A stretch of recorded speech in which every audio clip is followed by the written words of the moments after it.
Action Lady Kay Dacer sa DZRJ 8:10 AM TriMedia Broadcasting Network.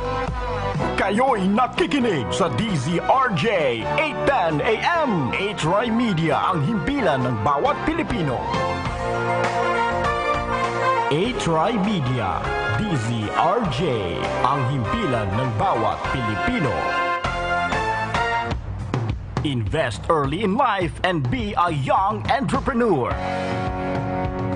Entrep Radio. Ito ang susi sa inyong tagumpay. Matuto ng mga tips, iba't ibang techniques, and best practices sa pagsisimula ng negosyo. Entrep Radio. Kasama ang life coach na si Dennis Christopher Alfred Saho with Angeli Britannico and Jade Bober. Sila ang gagabay para maging fun, meaningful, and successful ang pagsisimula mo sa negosyo. Entrep Radio. Tuwing linggo, alas 8 hanggang alas 10 ng umaga sa DZRJ 8:10 AM.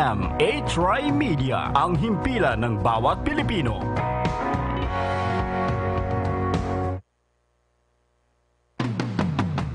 Makibahagi sa bawat talakayan. Ihayag ang inyong reaksyon sa mga programa ng TriMedia sa aming mga social media accounts. TriMedia-TV sa Facebook, TriMedia DZRJ 810 sa Twitter, at TriMedia sa Instagram. Makiisa sa bawat programa ng TriMedia sa social media, ang himpilan ng bawat Pilipino. Iginawad sa nag-iisang Action Lady ng Philippine Broadcasting, Miss Kay Dacer, ang Best Choice Achievers Awards 2017 sa multimedia broadcasting industry. Isang karangalan at taos-pusong pasasalamat mula sa TriMedia, ang himpilan ng bawat Pilipino. Isang pagbati ng tagumpay sa Litrato Philippines, pinarangalan bilang Most Outstanding Radio Program ng Gawad Sining Short Film Festival 2017. Maraming salamat sa karangalang ito ng TriMedia, ang himpilan ng bawat Pilipino.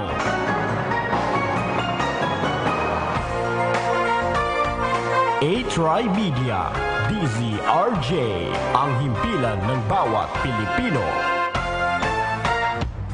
Invest early in life and be a young entrepreneur. Entrep Radio. Ito ang susi sa inyong tagumpay. Matuto ng mga tips, iba't ibang techniques, and best practices sa pagsisimula ng negosyo. Entrep Radio. Kasama ang life coach na si Dennis Christopher Alfred Saho with Angeli Britannico and Jade Bober. Sila ang gagabay para maging fun, meaningful, and successful ang pagsisimula mo sa negosyo. Entrep Radio. Tuwing linggo, alas 8 hanggang alas 10 ng umaga sa DZRJ 8:10 AM. TriMedia, ang himpilan ng bawat Pilipino.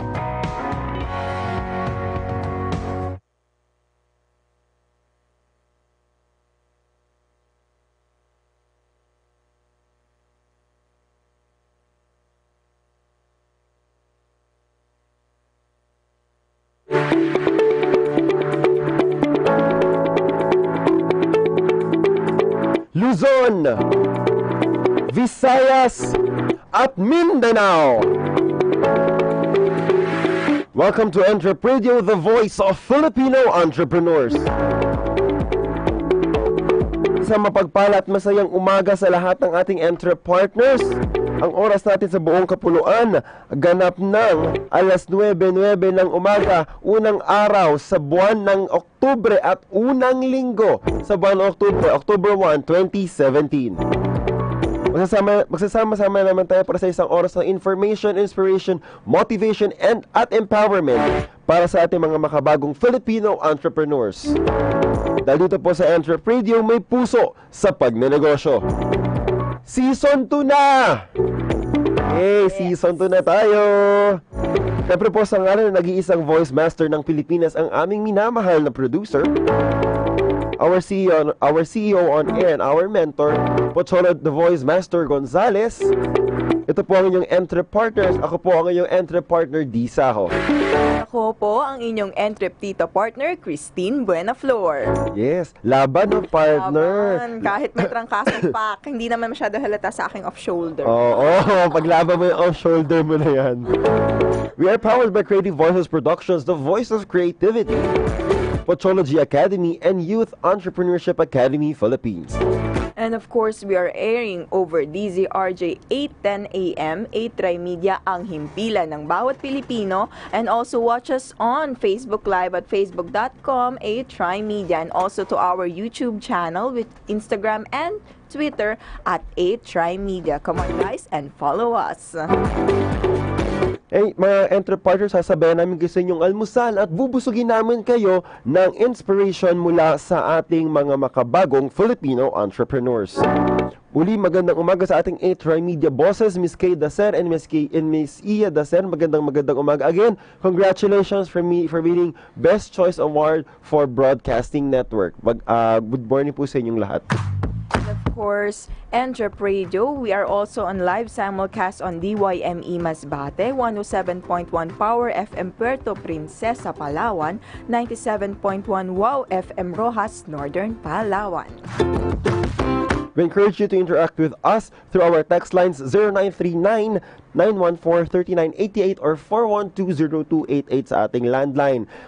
Feel free to leave us your message kung meron kayong mga insights, meron kayong mga questions, at meron kayong mga nais itanong sa ating mga guests ngayong araw na to. Kung meron kayong mga comments din at suggested topics sa ating palabas, please feel free to send that through our Facebook page, facebook.com/entrepradio.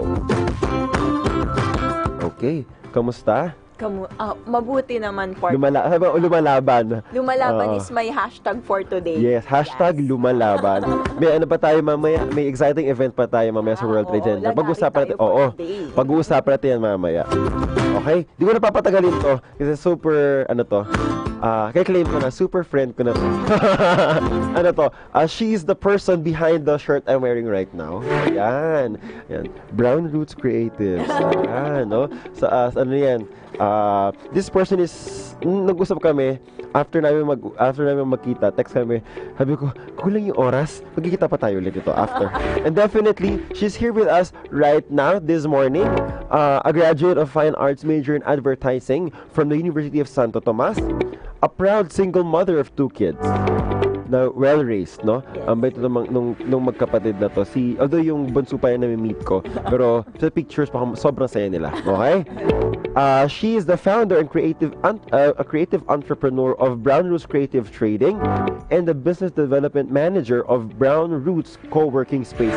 Alam mo, ang witty ng Brown Roots, may pag-usapan kung bakit Brown Roots. Gusto kayo mga ideas na yan.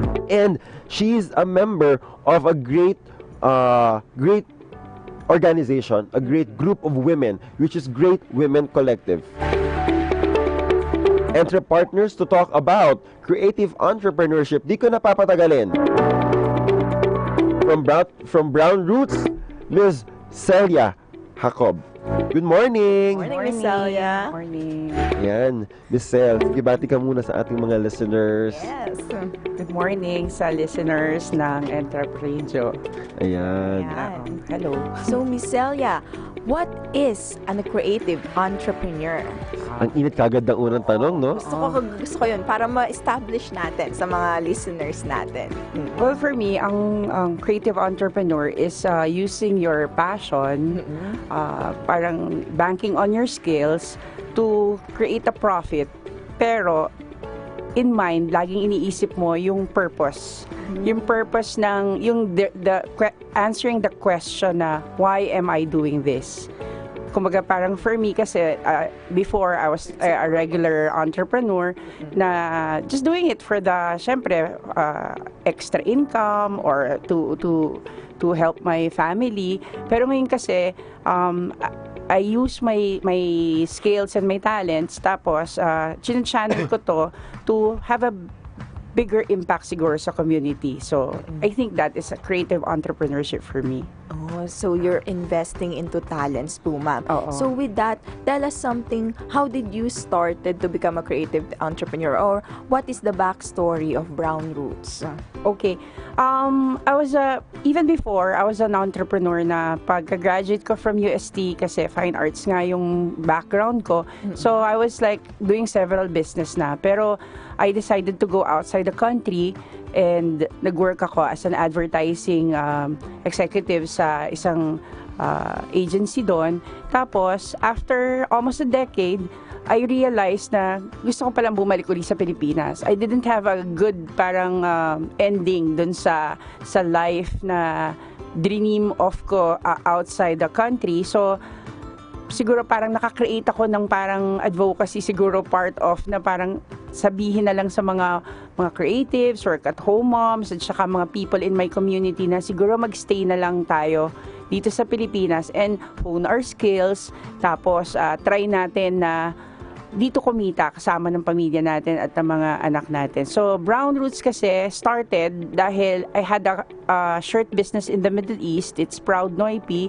It's a shirt business na ginawa ko para lang magkita-kita yung mga Pilipino. When I go there sa isang area, makikita ko pag suot nila yung t-shirt na dinesign ko, marirecognize ko kaagad silang mga kakababayan. Yes. And then, with that, parang lalong na-develop yung sense of yung patriotism and all, na nasa ibang country ka, proud ka kung saan ka galing. So pagdating ko dito, bit-bit ko pa rin yung impact ng pagiging lahing kayong mangge, which is Brown Roots. Kaya siya Brown Roots. Sorry, Diba? Oo. So, when did Brown Roots officially started in the Philippines? Brown Roots officially started around 2015. Siguro in-equip ko muna yung sarili ko attending several workshops. Usually katulad na ng mga workshop na available sa atin lahat, which is handled by mga cool people around na mga kaibigan din natin. So, yan, umattend muna ako ng mga workshops, umattend muna ako ng mga meetups to parang equip myself kung kaya ko ba uli sa pagbalik ko galing from a different country. Tapos parang bubuhayin ko uli yung entrepreneurial spirit ko sa lugar natin. And nung na-realize ko na kaya ko na, and the thing pala here in the Philippines, pagbalik ko is collaboration. Doon ko na-realize na parang, ay, magagawa ko to. Kasi I just have to align myself with the people na pareho kami ng mga values at saka paniniwala doon sa napili kong business. So that's around 2015. So, when you started 2015, which came first? You have a co-working space. Then you have Brown Roots Creatives. Ano yung mas nauna? Yung co-working space just started this year. Kasi na siya, baby na siya ng lahat ng natutunan siguro ko from attending several events na parang meron kasi kaming vacant lot yung family. Actually, it's a family-owned business. May vacant lot kasi kami, and na-realize namin na what better way to help the community to, kumbaga, have a venue for mga startups, for yung mga gusto magkaroon ng idea kung paano nila matututunan yung mga bagay na yung kumbaga sa tingin nila napakahirap, pero if given the right mentor, madali lang pala, and pagkakakitaan nila without even really going out of the na napakalayo. Tapos yun, parang solving the problem na rin siguro of parang masyadong late na umuwi yung mga mommy and all. So sabi ko nga, kung ma-equip lang sila, matututunan lang nila yung mga business na pwede kong yung mga business ideas na mai-impart ko sa kanila, at saka yung mga natutunan ko sa mga learning events, siguro makaka-help ako dun sa Brown Roots space na yon. That's a very small community space lang, pero homey siya Mas para may kitchen conversations lang kayo doon. Sobra. Pag pumunta ka, nasa dining kayo ng bahay mo. Ganun lang. Oo. Gusto ko yan, Magkakwentuhan lang kayo sa bahay. Oo. Gusto ko yan, Mommy, kasi I'm also part of a Young Entrepreneur Society, and mahilig kami dyan sa mga co-working space, kaya mamaya mag-usap tayo. Okay. That, Mommy, gusto kong malaman, as a creative entrepreneur, ano yung mga daily struggles na hinaharap ng isang creative entrepreneur, and how did you solve that problems? Ako, basically, siguro, as a creative entrepreneur, mas marami yung parang nai-inspire ako with whatever I see, whatever I do, lalo na pag may namita ko mga tao, mas more of, instead of the struggle, though totoong may struggle, mas nakikitaan ko siya ng parang inspiration kasi instead of me being parang nasa isang parang isang lugar lang na ito lang yung kaya kong gawin, I can parang I'm flexible. Flexible enough to parang yung diversify my skills, tapos yung means of income, madagdagan ko kasi kung talagang madiskarte ka naman as a creative entrepreneur, marami kang hindi kung artist ka, about art lang ang magagawa mo. You can do several things then. Pero if it's talagang yung pinaka main na challenge, siguro yun yung parang dahil entrepreneur ka, hindi regular yung mo na 15-30, meron ka nang ine-expect. Talagang talagang grind Talagang the idea is talagang sisipagan mo if you really want something na yung goal na makuha mo for a specific time. Tinatrack down mo din yung cash flow mo, tinatrack down mo yung kasi pag by the time na mangangalahati na yung buwan at hindi mo pa nare-reach yung target, kumbaga, iisipin mo ano pa yung way kung paano ka mas magiging creative enough to solve a problem. Yun. Yes. Miss Sel, how much or paano yung siguro sa studies mo, sa research, or siguro you're hearing from the crowd, from the community, paano yung tanggap ng audience, ng market, ng Filipino market sa creative entrepreneurship? For now, nakikita ko talaga na dumadami siya. Kasi, like now, I'm trying to parang gather some creative entrepreneurs din within my community. Kasi doon ko nakikita na parang mas na-appreciate ng lalo na dito sa atin sa Pilipinas, yung supporting local products, local services. Parang lagi nilang sinasabi na if it's done by kababayan natin, or if it's done by yung may labor of love dun sa ginawang product na yon, parang mas nagkakaroon ng value. So yung creative entrepreneurs kumbaga ngayon mas nagsha-shine, I think, compared before. Mas nagkakaroon sila ng lakas ng loob kasi na-equip sila ng modern technology. Plus natutulungan din sila ng mga applications na na-release ngayon na kumbaga namumultiply yung kumbaga yung katawan nila. Kasi before ako nagbe-business ako, pero I still have to deliver. I still have to do this and do that. Pero because of the changing times nga, creative entrepreneur parang mas na-equip siya to be more efficient. Kaya mas natanggap siya ngayon compared before when I was starting around mga early 2000. Di ba bas yung... You have told us kanina, Miss Sel, na you're really venturing into projects na may impact. Yes. With that, what are the Brown Roots most unforgettable projects that you think made an impact to you as a creative entrepreneur? Ako sa akin, thank you for that kasi ang pinaka feeling ko when I got back, kasi backstory about what happened to me. I think open book naman what happened to me. I had a very bad parang labor issues in the Middle East. So when I was sent to parang deportation cell for almost a week, and doon na-meet ko yung mga mommy at saka mga fellow Filipinas. I was able to parang naramdaman kong victorious naman ako dun sa nangyari sa akin kasi na-prove ko na I was not wrong, I was not guilty, and na-release naman yung paper na mas mali yung employer ko at that time. Pero ganun nangyari na yung nangyari, and kumbaga na-experience ko nang makita yung plight nga, yung typical usual plight ng mga parang OFW na hindi alam ko ano yung gagawin pag na-face sa mga ganun challenges. So after I won the case, I came back and I realized na gawa kaya ako ng business na magiging madali. So, when I got back, since kasama ko naman, dala-dala ko naman yung mga materials at saka mga machines, small machines initially na naipundar ko when I was there, nag-start ako ng Brown Roots Business in a Box. The business in a box, me and my son River, parang nag-concoct kami ng very parang easy, parang super parang user friendly na module na nagsasabi doon about your plan, monthly na ine-expect mo, tapos yung lingo, yung jargons ng creative entrepreneurship, lalo na yung business na pinapasok mo. Pero kasi nag-focus ako sa t-shirt business.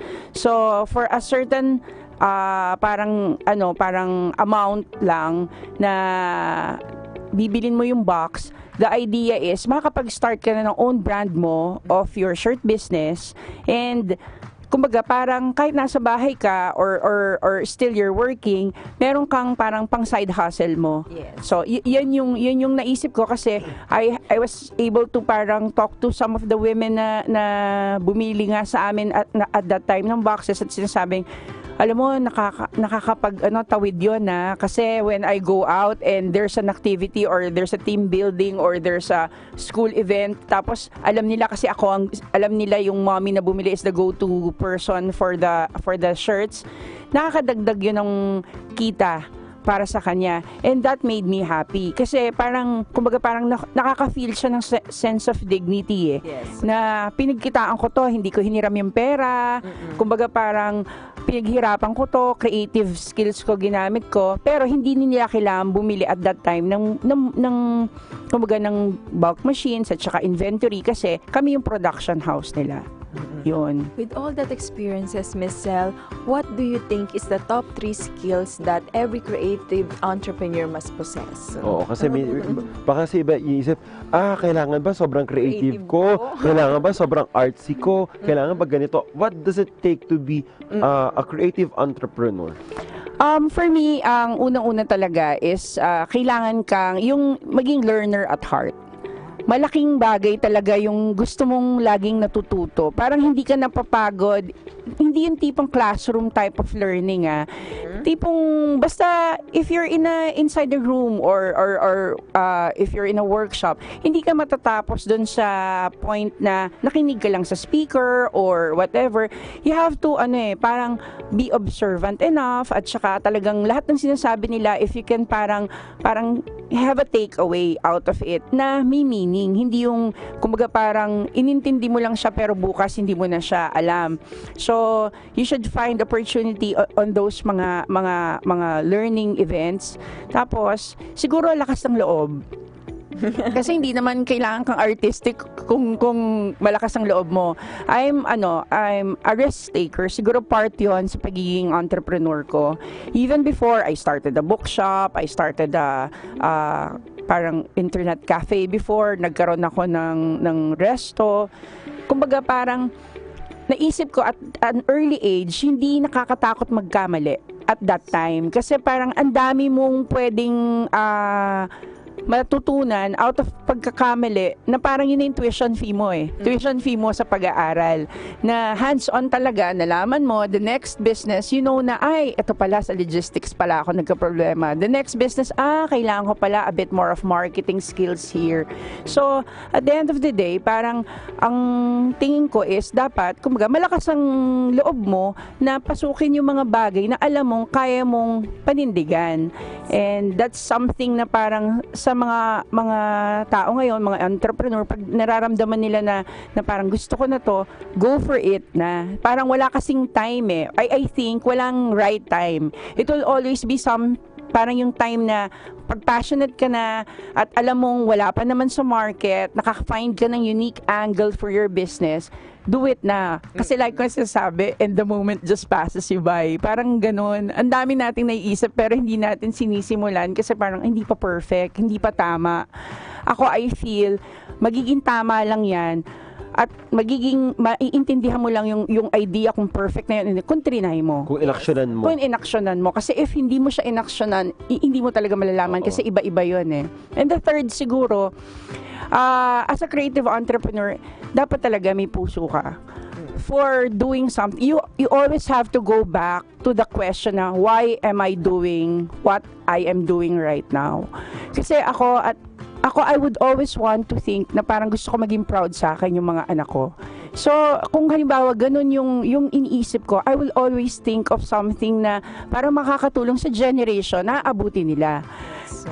Lagi kong iniisip na if I support people who support sustainability, parang environmental causes, or meron silang mga idea to parang mas ma-preserve yung traditions natin as a Filipino, yun yung parang susuportahan ko. Ini-align ko yung aking mga negosyo sa mga kumbaga, personal value. Oo, ideas, prinsipyo na naniniwala ako. Kasi siguro, at the end of the day, sa bahay, pag nagkakwentuhan kami ng mga anak ko or ng pamilya namin, talagang bibida at magpapaliwanag ako. Tsaka kasi yun ang pag-uusapan yun ang ninyo. ano eh. At saka yun, kumbaga, law of attraction, yun yung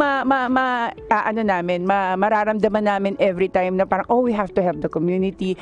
We have to be part of Yung a bigger purpose para sa Correct. future natin. Correct, That's correct. it. Yun lang. Miss Sev, to wrap it up, Yeah. ano pong what will be your last message, your final words for our listeners who are in the entrepreneurial scene already, who wanted to enter the entrepreneurship and thinking of creative entrepreneurship?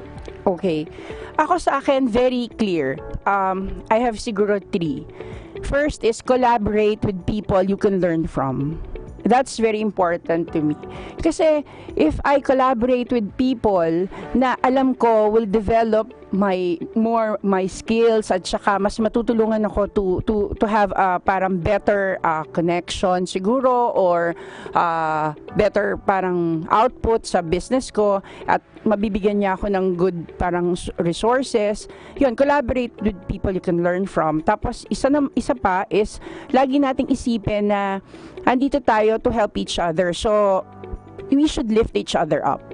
Kasi yun yung lagi sinasabi na ang Filipino daw, posible na pag nakakaangat na isa, hindi na masaya. Ako, siguro, like now, people that I collaborate with, lahat sila happy eh. Lahat sila happy to help one another. Parang pag nakita ko na, nandito siya, talagang isusupport namin. We would be parang ano yun eh, silent ano na yun na parang hindi mo naman kailangan, wala naman kailangan mag-push eh, pero bigla mo lang ipipm siya na good for you, congratulations or something. It will boost kasi their yung parang lalo na yung nila, yung confidence nila sa pinasok nila. And siguro lastly, yung mga entrepreneurs na gustong pasukin ng creative entrepreneurship, dapat isipin nyo lagi to, yun nga, other than the diversifying your skills, is track down yung cash flow nyo lagi. Kasi kahit gaano ka passionate sa ginagawa mo, kung hindi ka naman din kumikita, hindi mo masusustain yung passion na gusto mong, di ba, tuloy-tuloy mo siyang gawin. So, kailangan lagi ka ring andun sa idea na dapat alam mo where do you stand. At hindi to dapat for today lang or for this year lang. Dapat lagi mong alam na kung meron pang i-elevate yung business mo, magawa mo. And that's it. Siguro sa akin parang track down mo yung, bigyan mo ng yung cash flow mo and diversify your skills. Huwag kang mag-focus dun sa isang bagay lang dahil ngayon nga uso na ang shared economy, uso na ang kumbaga iba't ibang mga paraan to kumbaga execute something na hindi natin naisip before. So yun lang, basta mas maging flexible tayo being entrepreneurs and laging do everything if pwede, find the purpose in whatever parang business that you're trying to do at this point. Yun. Sobrang siksik. Tsaka, Miss Sel, gusto ko sabihin mo on air, yung line mo, yung I can. Yun. Striking yun. I like that. Go, Ma. Okay, because talking about what I had experience before, ang naging parang catchphrase ba yon, sabi kasi ng anak ko, Mommy, you always say that. I want to say that with whatever that happened to me, ang lagi ko lang sinasabi is I can, I will, end of story. Yun. I can, I will, end of story. Miss Sel, if they want to contact you, get the services of Brown Roots Creatives and collaborate with you. Okay. They can just talk to me through Facebook, Brown Roots PH, yan yung pwede nila akong connectan. And sa Brown Roots kasi, nandun na rin yung mga products na available sa amin. And you can also visit Brown Roots Co-working in Facebook to check out the small community venue that we have. At pwede tayo magkape doon and talk about spreading the good vibes in this Sarap country. ang kape doon. Miss Sel, maraming salamat for being with us in this Sunday morning. Thank you. We will hear from you more. We will collaborate more. Entrep Radio and Teen will talk about the collaboration and the partnership. Again, Miss Sel, maraming salamat. And my shirt, courtesy of Brown Roots Creatives Thank Radio. you. Maraming salamat, Miss Sel. Entrep Partners, magbabalik po tayo 9:35 on the clock, October 1, 2017.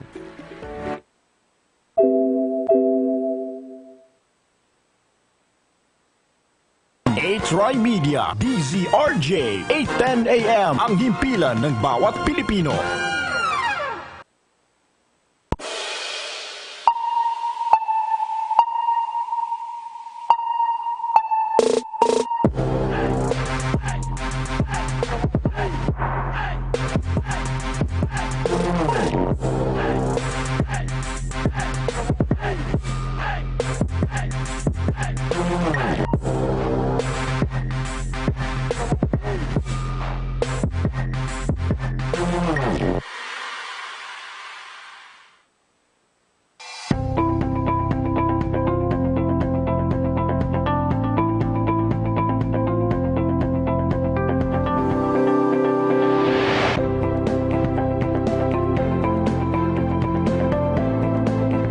Deliver. Stand out and be the best with 8 TriMedia Pro Incorporated. Your way to infinite possibilities.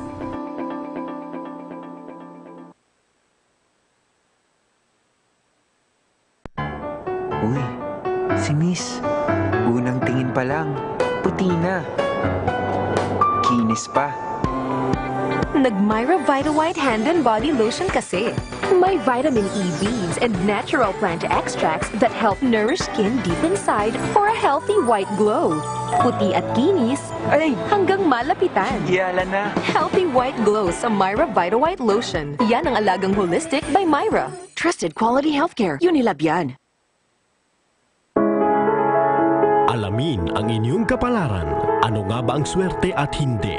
Lahat yan ihahatid sa atin ni Madam Venus. Siya ang ating gabay at handang laging umalalay, ang ating ekspertong tagapayo at magaling na psychologist. Samahan si Madam Venus sa programang Madam V at Your Service, alas 10 ng gabi tuwing Sabado at alas 8 ng gabi tuwing Linggo. Madam V at Your Service, kasama si Madam Venus dito sa DZRJ, 8:10 AM. TriMedia, ang himpilan ng bawat Pilipino.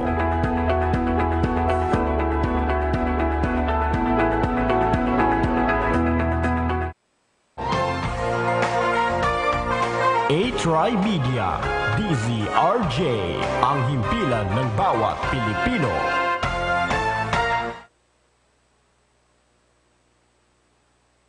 Alam ninyo, ako'y tao lamang. Kaya binabati ko pa rin, Merry Christmas. Kayong mga durugista, magdanakaw, mga korap, mga kriminal, at yung nagpapahirap sa Pilipino. Kaya kung ayaw ninyong minto at patuloy pa rin ang karahasan, ito na ang huli ninyong Merry Christmas.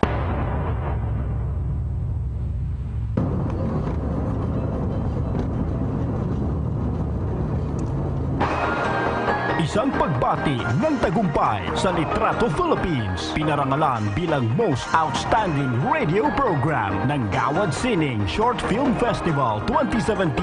Maraming salamat sa karangalang ito ng TriMedia, ang himpilan ng bawat Pilipino.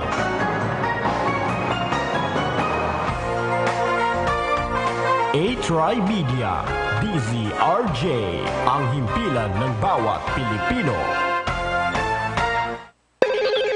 Hi, this is Arjun Ledesma. Please watch Entrep Radio, the voice of Filipino entrepreneurs.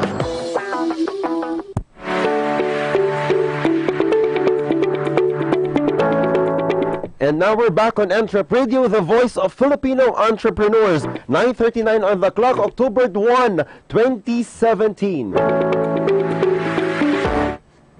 Watch us on Facebook Live, facebook.com/8TriMedia.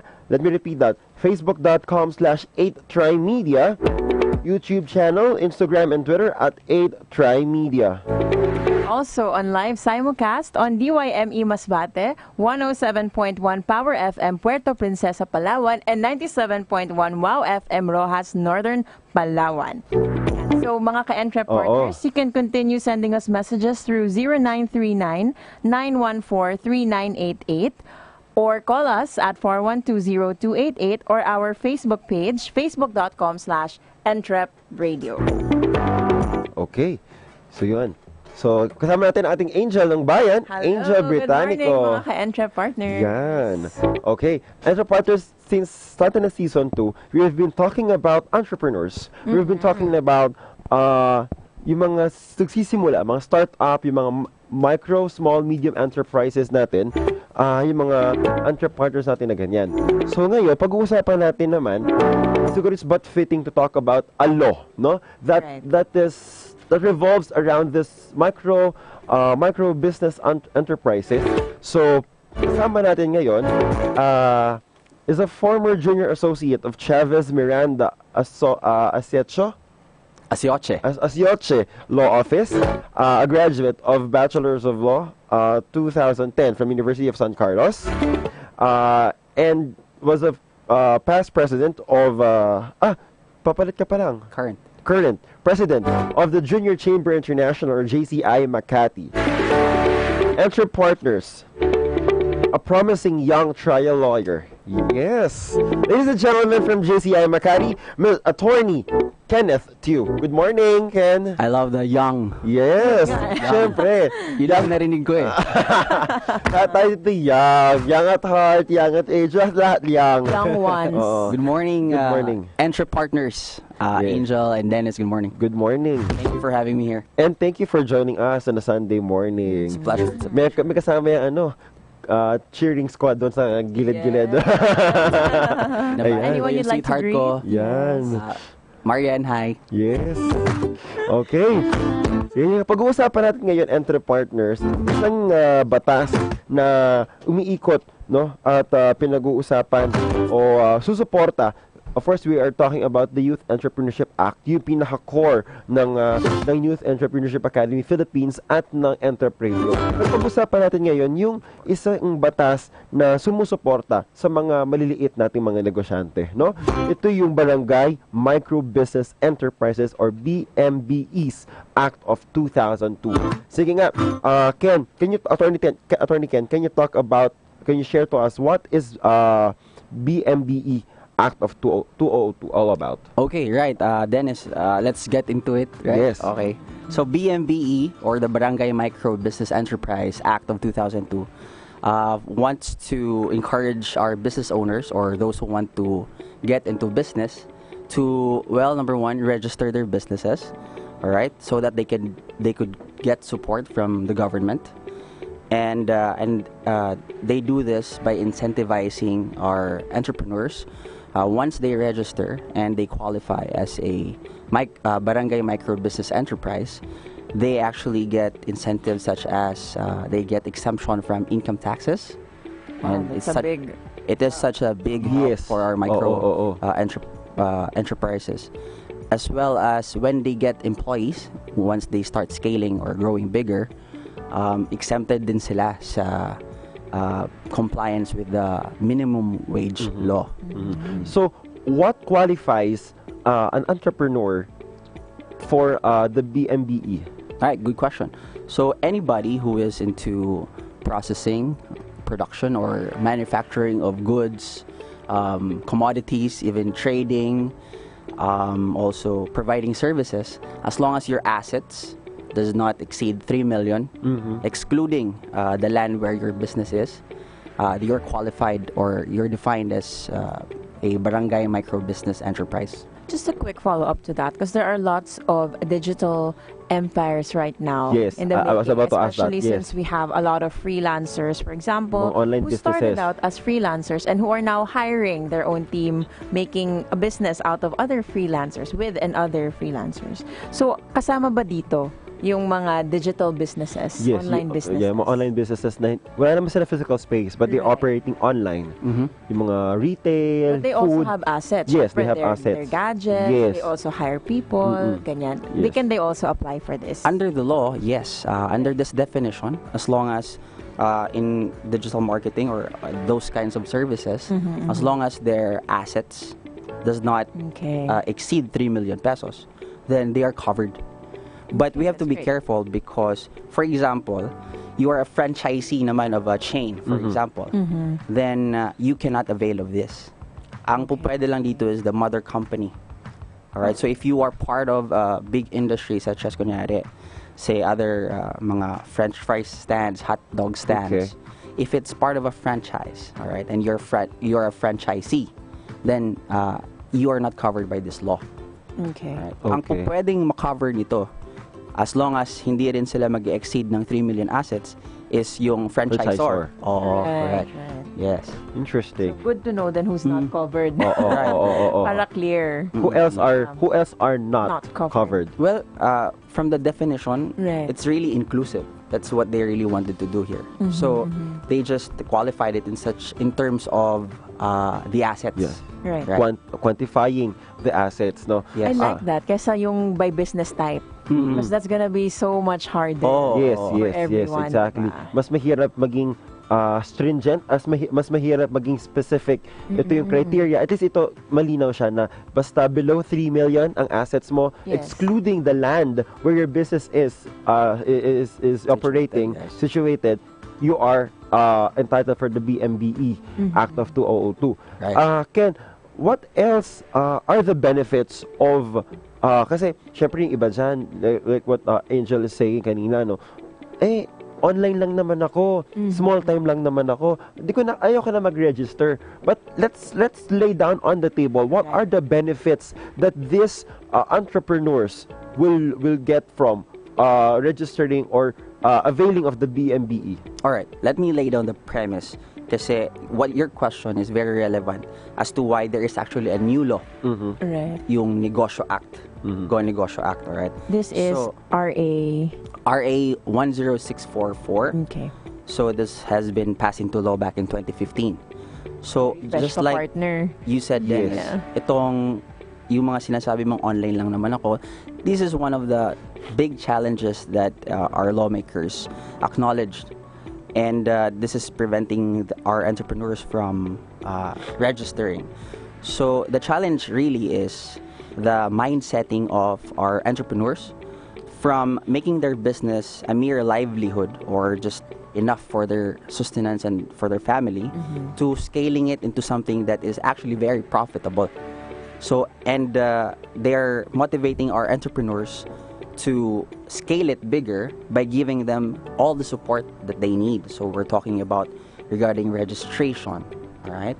In Go Negosyo Act, the law mandates that a negosyo center is created and this is for every barangay, every city, municipality. yes, city and municipality. And this Okay. will be monitored by the DTI, Department of Trade and Industry. So there's actually a unified registration process for businesses. So this is actually such a big help for entrepreneurs. Another thing that the Negosyo Center will provide, which will be available sa mga entrepreneurs natin once they register, is that they will get business advisory services. Alright, Mentoring, definitely. They will get access to how do you come up with a business plan, actually. All right, and what would be your marketing strategies. So a lot of our entrepreneurs, when you talk to them and they tell you their frustrations that they really wanted to get into business, it's just that ang malaking problema nila is capital, right? But actually capital is not very crucial in terms of, in relation to, for example, yung business plan mo on how to make it work, right? Capital's just the start. Parang surface it's level pa lang maliit yan, na guys. problema lang actually. Especially pag you know kung saan ka pupunta. Okay. So actually, itong mga negosyo centers or this Go Negosyo Act actually also provides for a platform wherein yung entrepreneurs natin will be able to have access to funding. Okay. Right. And the lastly is the business information that the negosyo center will be providing. So dito, advocacy na talaga to. They will, this is where the mentoring comes in, the data that you need in your business, yung market, how to penetrate the market, the network. So these things that are provided under the Go Negosyo Act would be very, very helpful for the entrepreneurs, especially those who are starting, because they will get equipped to actually scale their business from just being a mere livelihood. Right. So can you tell us more about the difference ng isang unified registration process under the DTI compared to what the process was like before? Right. So during the implementation of the Barangay Microbusiness Enterprise, the control for the registration process was delineated to the LGUs. Okay. So you're talking about cities and municipalities. Necessarily, these LGUs, they come up with their Local own process. government units. Correct. Local government units. They come up with their own process flow, depending sa city, depending sa municipality. Parang So, ordinance. Iba-iba siya per, Correct. iba yung application. The law is tsaka already extent. there, but the implementation, syempre, it differs. Yes, Oo. depende sa nila. Sa Kung gusto nila personnel. one day, gusto nila may inspection muna bago i-grant sa yung certain permit. Oo. So, kumbaga, dun sa efficiency ng registration process, yun yung naging very challenging. Right? And this is one of the things na itong Negosyo Act actually wanted to fix. Kaya sila, in negosyo centers, they have what you call the unified registration process. So, it's very interesting because dito, supposedly, kasama na pag nag-register ka ng business mo. That's one. Also, pag nag-register ka as a barangay micro-business enterprise. Right? So, these two laws are actually working in consonance with each other. Right. So you mean that it's not exclusive? Parang you can register as both a BMBE Yes. and an MSBE. See, Angel, yung dito sa Go Negosyo Act, when you register there, you have access now to support. Alright? Okay. Dun sa marketing mo, dun sa funding, sa business idea, business planning. When it comes naman sa BMB. barangay microbusiness naman, Right. you are entitled to dito na sa what I've mentioned before, tax exemption. Yes. I see. Tapos doon sa minimum wage law. Right. Alright. So Yeah. basically, si BMBE, to clear it out lang, no? So the BMBE is focused on the business technically being registered, being an official quote-unquote business, right? And then, yung Go Negosyo Act is on the mentoring, more on helping out yung mga negosyante natin. Tama po ba? More or less the same, yeah. Yun. Yeah. Okay. Sige. Tapos, Ken, syempre, we wanted them to really register kasi yun nga, dyan na yung batas, you will benefit from it naman. What are the cons if they do not register their BMB? That's a very good question, Dennis. Yung mga karinderya dyan, meron yan, for example, very common practice, no, sa mga karinderya who are not registered. Alright? Karamihan dyan, may mga freeloaders yan. So when we talk about freeloaders, people who would just go there and eat and not pay. Alright? And our business owners, kumbaga, for lack of a better term, hindi na nakakapalag. Siyempre, because of the fact na hindi nga sila legitimate, hindi sila legal, because hindi sila registered. Correct. Alright? So, that's one of the things na ina-address ng laws na ito, making it very easy sa mga entrepreneurs natin to register their business, legitimize their business, their services, be legal. And the way they incentivize it is that, well, if you don't have more than 3 million assets naman, so you can be eligible to a tax exemption in terms of your income taxes. Alright? As well as if you have employees, pwede ka rin mag-avail ng exemption doon naman sa minimum wage law. Alright? So, yun, that's a very, very important thing for our entrepreneurs to know na these are one of the benefits na why you want to go legit. Yes, correct. So, can go into a bigger scale, no? We focus, syempre we are focused already doon sa pinaka-business, no? In nation building, how do you see this laws, both Go Negosyo Act, or let's put it tatlo na, the Go Negosyo Act, the BMBE Act of 2002, and the Youth Entrepreneurship Act, in a bigger scale, sa nation building, how will it help? How will nation building be of benefit sa tatlong batas? Immensely. With these two laws, our economy will be affected positively in a big way. All right. Actually, in our database dito sa economy natin ngayon, 99.5% or 0.6% of the businesses is composed of micro business in our country. That's staggering. Yes. Sabi nga ni sabi ni Secmon Lopez dun sa ASEAN, one of the ASEAN Business Advisory Council events, 99.5, going there, konti na lang, konting-konti na lang, sobrang fine line na lang nung big time players natin. 0.4%. Oo. 0.4%. And you have to understand, Dennis, na itong mga micro businesses natin, Angel, they're the labor-intensive businesses. Yes. Right? Kasi once you go big, syempre you want to automate, right? Capital intensive ka na lang. Hindi ka na masyadong maraming tao kasi mga machineries na, automation. Dito sa mga maliliit, this is the workforce intensive na mga businesses. Lifeblood. Oh. Right. So this actually composed of 70% of the workforce is engaged in the micro businesses. All right. So incentivizing them, equipping them with the right tools on how to grow their business, how to succeed in their business, definitely is a big impact, a great help para sa ekonomiya natin. You could just imagine na these businesses could actually give more and more employment, right, to our co-Filipinos. So it's such a big help.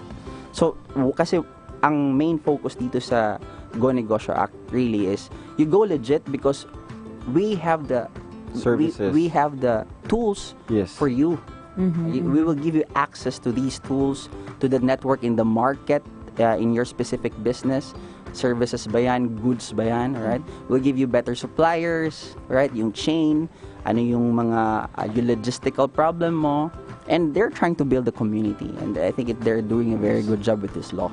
Right. Okay. Ken, to wrap it up, ano yung siguro on the legal side? Yes. Ano yung mabibigay mong advice, mabibigay mong final words sa ating mga aspiring entrepreneurs and entrepreneurs in the scene already and yung mga hindi pa registered through the BMBE? The materials for your success, right, is available. It's being made available by our government. So it's really just up to you to get it. So legitimizing your business not only gives you peace of mind, not only gives you focus on really just doing your job, doing your work, improving your business, improving your services, but you would also get the necessary support so that you can grow your business from just a mere livelihood into scaling it into a profitable, successful business. So let's go legit. Let's take advantage of this platform created by the Go Negosyo Act because sobrang laki ng may tutulong nito in terms of getting to know the market, getting to know your business, and improving it and helping our economy. Okay. Yeah. Okay. Attorney Ken, if they want to get your services and know more about this very promising young trial lawyer, how would they be able to contact you? Talaga yung young. Yes. Gusto ko yung young. Well, they can contact me through my mobile number. It's 0917-533-1252. They may also email me at q@advocatemanila.com, or they may call our office line at 501-1196. Okay. Attorney Ken, maraming salamat for being with us. Very rich discussion. Siguro mas we'll have him again on the show para mas malawak. I'd be happy to. Yes. Okay, abangan nyo rin po si Attorney Ken soon. Entrep partners, we will do a very quick recap and synthesis of our discussions with Attorney Ken and the Miss Sel Jacob sa pagbabalik yan ng Entrep Radio. It's 9:59 on the clock, October 1, 2017. TriMedia, DZRJ, 8:10 AM, ang himpilan ng bawat Pilipino.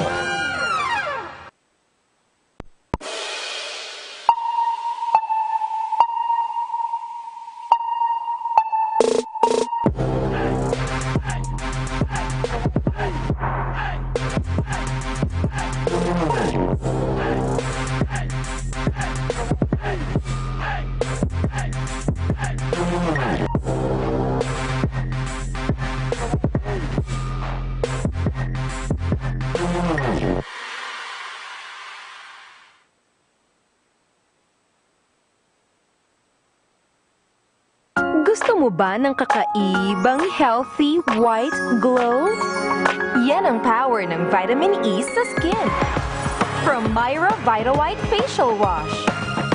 May natural plant extracts and vitamin E beads that gently burst for that healthy white glow in just 1 week.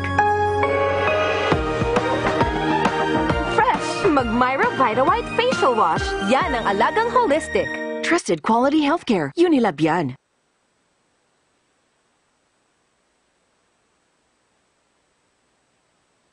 Kayo'y nakikinig sa DZRJ 8:10 AM. TriMedia, ang himpilan ng bawat Pilipino.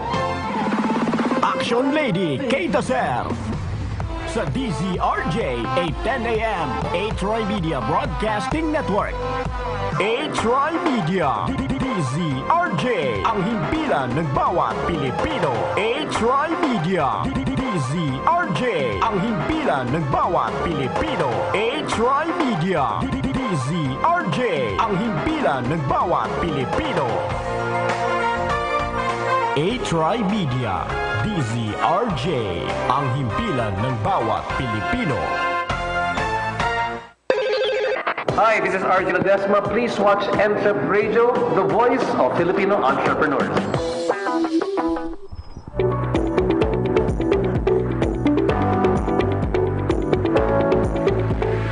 Nakatutok pa rin kayo sa Entrep Radio, the voice of Filipino entrepreneurs. 10:02 on the clock, October 1, 2017. Unang linggo sa buwan ng Oktubre. Unang araw sa buwan ng Oktubre. Okay, let's do a very quick recap of our discussion with Miss Sel and Attorney Ken. Sige, partner Tin, ikaw muna. Ako naman sa yung creative entrepreneurship, gaya nga nasabi ni Miss Sel, it's more on investing to the people's skills or capabilities. I agree. Oo, at ang mga key takeaways ko naman sa pag-uusap natin or discussion natin with Miss Sel is that you must diversify your skills, you must do everything and find the purpose in everything that you do. Correct. I agree. Partner Angel. Ayan. So sa atin naman, we talked about the nitty-gritties of acts that involve entrepreneurs. Yes. Actually, empowers entrepreneurs. Empowers, exactly. Yes. I like that word because that's parang segues very well sa key learning ko ngayon na it's not just about what's convenient for you right now. You also have to keep updated sa mga rules and laws that are there, not just to help you and protect you, but to make sure na you're sustainably empowered. Correct. Yes. And abangan niyo po si Angel. Yes.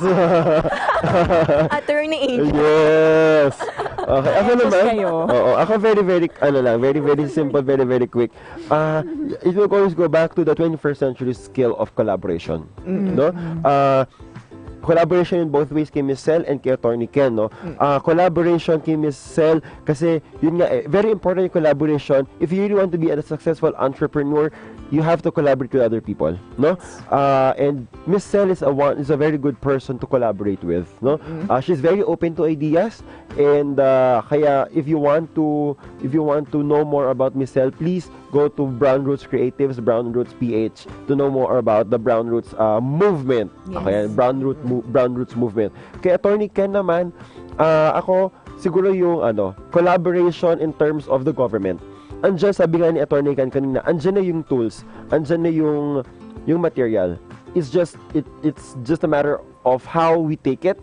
Let's just own the material para maging mas successful tayo. No? Okay. Entrep partners, good morning lang kay Nathan Yap and kay Miss Bebs Doro. Magandang umaga sa pakikinig, sa panonood sa Entrep Radio.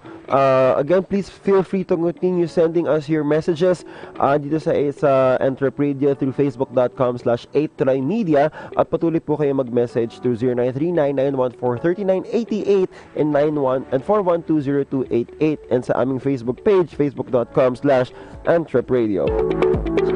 Mamaya, di ba? Mamaya na to. Tatakbo kami doon. Huling araw na po ng 16th Franchise and Business Expo sa World Trade Center, 10 a.m. to 7 p.m. Ayan, after natin magsisimula na yung mass doon at 10 o'clock sa World Trade Center sa Pasay City, Philippines. For inquiries, please call 0917-519-9837. And we are inviting you mamaya po 1 o'clock dyan sa youth sa business sa Franchise and Business Expo ang ating Youth Entrepreneurship Forum at 1 o'clock sa World Trade Center. Ang ating theme ay An Eye for Opportunities. We will be having Mr. Arnold Sabado, our past guest, and Mr. Richard Carvajal, also another past guest dito sa Entrep Radio. Then we'll also be having Miss Audrey Isabel Pe, the founder and executive director of Women in Technology, zone 16 years old. Abangan niyo po siya.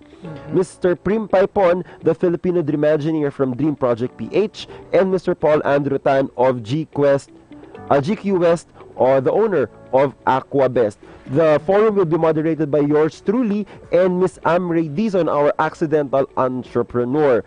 Gusto rin po namin, we would want to take this opportunity to take take all of our sponsors na tumulong po sa amin para ma-put up yung aming booth and to run the Youth Entrepreneurship Forum. Babangatin ko na very quick ang ating gold sponsors.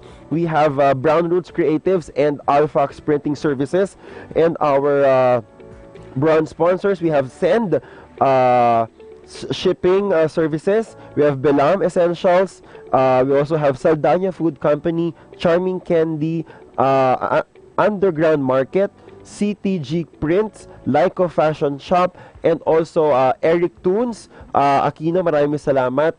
And then ating iba pa nating partners, we would also like to thank FH Moms, Filipino Home-Based Moms, MK, and to the rest of the moms of Filipino Home-Based Mom, maraming salamat. Salamat din sa Healthy Family, Purified Drinking Water, sa pagtitiwala sa Youth Entrepreneurship Forum at sa Entrep Radio. And of course, congratulations, ngayon pa lang, congratulations na to the Association of Filipino Franchisers Incorporated, headed by their president, Mr. John Chung of Aqua Suisse. Maraming salamat and congratulations sa isang successful na Franchise and Business Expo ngayong taong ito. Entrep Partners, isang kwentuhang masaya at puno ng inspirasyon mula sa mga makabagong Filipino entrepreneurs ang inyong nabakinggan dito sa Entrep Radio. Sana'y nag-enjoy kayo sa programa, sa radio program para sa mga aspiring entrepreneurs, dahil dito sa Entrep Radio may puso sa pagnenegosyo. Huwag na huwag kayong aalis. Susunod na po ang Microphone Club, of course, with Angel. This is Angel and your JC Garcia. Huwag na huwag kalimutan tumugtok tuwing linggo, alas 9 hanggang alas 10 ng umaga sa DZRJ 8:10 AM 8 TriMedia, ang himpilan ng bawat Pilipino. Sa ngalan ng aming founder, ang nag-iisang voice master ng Pilipinas, our CEO on air, pauwi from Taiwan, ingat ka, Pocholo de Leon Gonzalez. Ito po ang inyong Entrep Partners. Ang Angel ng Bayan, Angel Britannico. At ang inyong Entrep Tito Partner, Christine Buenaflor. Ang inyong Executive Director on air, Entrep Partner, D. Saho. Entrep Partners, we don't just help successful people. We help people succeed. Empowering entrepreneurs, empowering the Filipinos. This is Entrep Radio, the voice of Filipino entrepreneurs. Invest early in life and be a young entrepreneur. Entrep Radio. Ito ang susi sa inyong tagumpay. Matuto ng mga tips, iba't ibang techniques, and best practices sa pagsisimula ng negosyo. Entrep Radio. Kasama ang life coach na si Dennis Christopher Alfred Saho with Angeli Britannico and Jade Bober. Sila ang gagabay para maging fun, meaningful, and successful ang pagsisimula mo sa negosyo. Entrep Radio. Tuwing linggo, alas 8 hanggang alas 10 ng umaga sa DZRJ, 8:10 a.m. TriMedia, ang himpilan ng bawat Pilipino. TriMedia, DZ